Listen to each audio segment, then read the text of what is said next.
Hi, everyone. Good afternoon and happy Thursday. So today we're going to introduce everyone to the CareOptimize State of the Practice Report. This is a complimentary report that we can run with any EHR system and are happy to do on hours or off hours. Let's move forward. So the State of the Practice Report is a multi-page PDF document. Again, it's complimentary and it generally takes around 30 minutes to run. I do caution some larger practices with over 150 providers that it can take longer to run in those instances, and it does work with any EHR system. The State of the Practice Report is one report that looks into the entire system from the practice management side to the EHR side. It does start with practice management contracts, and this first section will show you all of your active contracts inside your system, when it was effective and when it expires, and this is a good way to validate out that all of your contracts are in fact in your system. The next section of the State of the Practice Report looks at your background business processor jobs, BBP jobs, and it will show you the last run and the last time it was successful. This is very helpful in making sure all of those jobs that you set nightly are running every night, or finding out why they would not be running.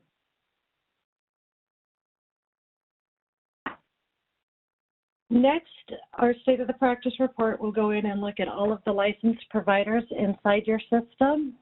It pulls from file maintenance in NextGen, and it lists all licensing types for those providers.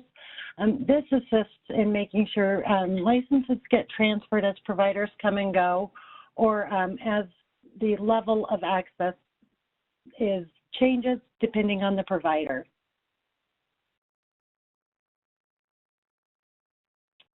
The AR Aging Report is one of my favorite reports because it shows any outstanding accounts receivable by your plan, and it does break it down at that 30, 60, and 90-day mark. And we do know that anytime we hit that 90-day mark, anything older than that becomes harder to collect on. So it does give you that view and that list prior to hitting that 90-day mark, and you can see, that Aetna's coming up on a lot of money that will be 90 days late in a week, and hopefully help get those claims resubmitted or whatever you need to do to get that money coming in.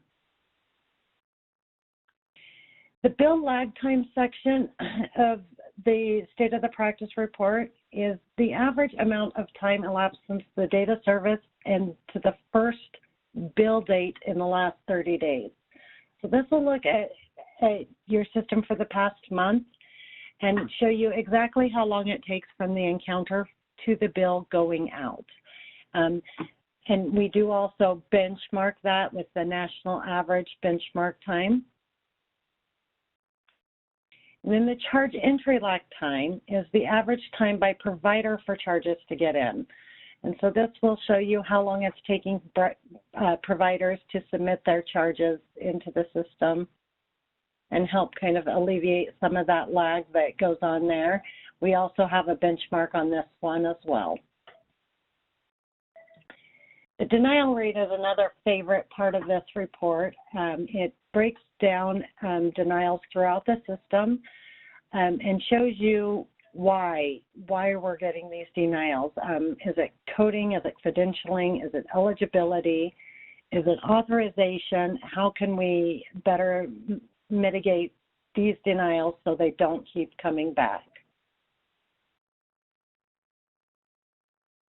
The top 20 payers section of the report shows the total amount of transactions from each payer, and it shows you your 20 highest payers. And does also give you a nice visual breakdown of what % is coming in from which payer.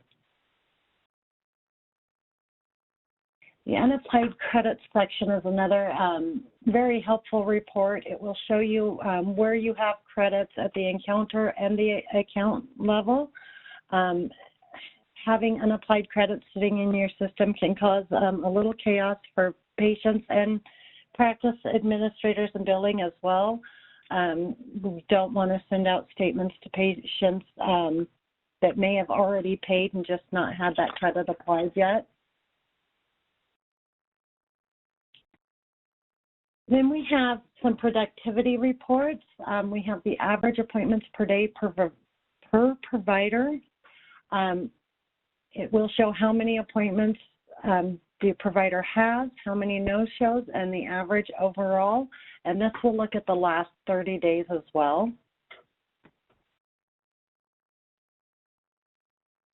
The first third appointment by resource is a great report. It helps show profitability. It monitors provider load. It accesses the appointment book and looks for the third open time slot. And it assesses the lag time between that third slot and the current date. You can see here, you know, if you have somebody that has 23 days until their third open time slot, we may want to reconsider their workload and transfer some patient load.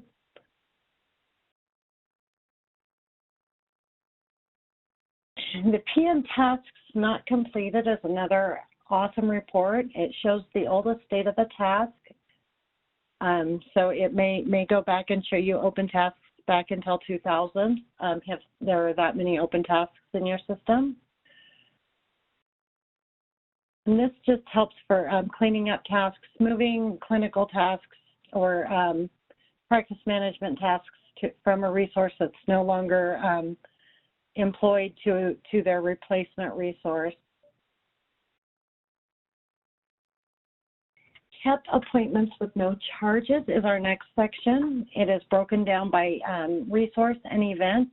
And this helps catch those little appointments that may fall through the cracks that need to be billed out and finished out. Maybe it's a note. There could be 1,000 reasons why it's not done. And oftentimes in this report, you will see kept appointments with no charges for events that may not be billable in your system, but they still need to be finalized and closed out. The MIPS quality report will show your measures that are configured for CQM. This will give you a very broad overview of your current MIPS if it is turned on. Then we have the MIPS risk assessment, and we'll show you your potential maximum surplus from MIPS. It will also show you your potential deductions on this graph. So this is a really nice snapshot of what you're potentially looking at with your MIPS. Now into the EHR side of some of the reports, we have the EHR tasks over 7 days old. This shows open EHR tasks assigned by user. Again, it will show you the oldest date of any open task. And again, helps for moving tasks from resources that are no longer there, or just tracking somebody who's not quite getting their tasks done and helping them better monitor their task list.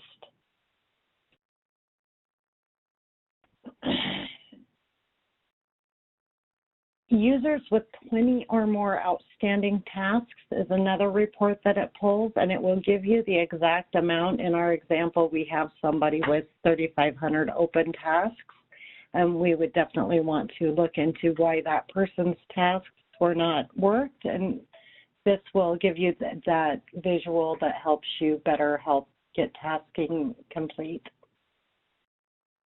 The provider approval queue is another really great report. It shows open EHR tasks assigned by user, but these are going to be your PAQ tasks. And these are broke down by your documents, your notes, your images, ICS images, lab orders. HIE documents or your just specialist reports. This helps ensure that providers are actually getting these results that they need or documentations and signing off on them.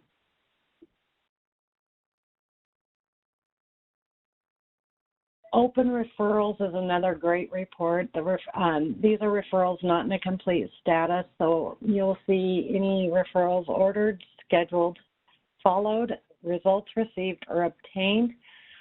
These are all statuses within the EHR that are other than complete, and we now know that these referrals still need some work. It does give the overall number and does not give the actual patient detail. The Rosetta Status is another very important report. It shows anything stuck in Rosetta for more than 24 hours, so we know that we have items that we need to manually work in our Rosetta holding tank. Unmatched Refills helps, and this is broken down by the provider, and this helps with when refill requests are returned from pharmacies. They may have the wrong name on a patient. They may have a different spelling, and that's when we have these patients fall into our unmatched refill reports. And this kind of helps us make sure that we're matching medications up to the correct patient within your system, even though the pharmacy system may be showing a different name, spelling. And generally, we find that it is something just as simple as that.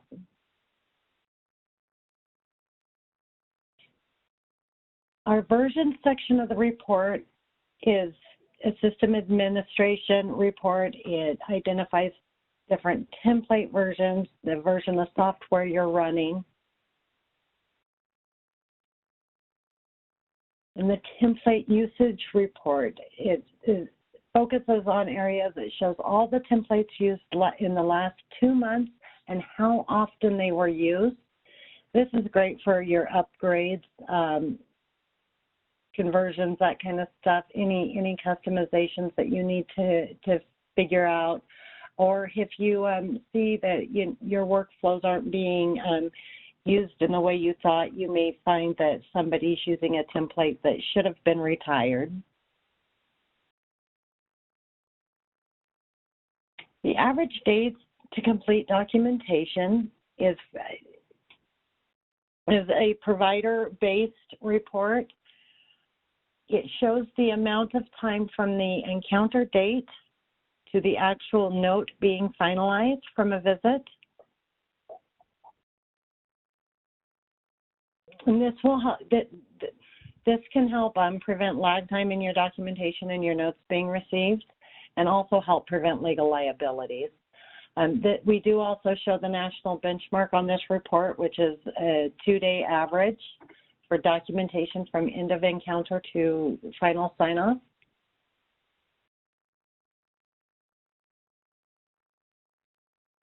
The chronic care management section of our report shows if the correct CCM codes are being billed and their associated diagnostic codes.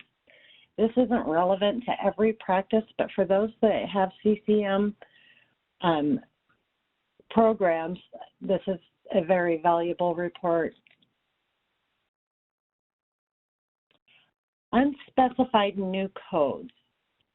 So this section of the report shows every code used by the provider in the last 60 days, and it is broken down by provider. This report becomes extremely important when we pair it with our denial rates, as oftentimes unspecified codes will return with a denial from the insurance. And it could be something as simple as an ear infection unspecified. The insurance company kind of views that as, if the infection is in the left ear or the right ear, so unspecified is not really a valid code for that section.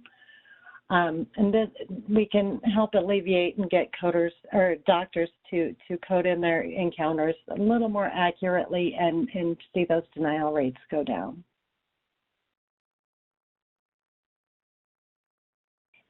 that is all we have for the state of the practice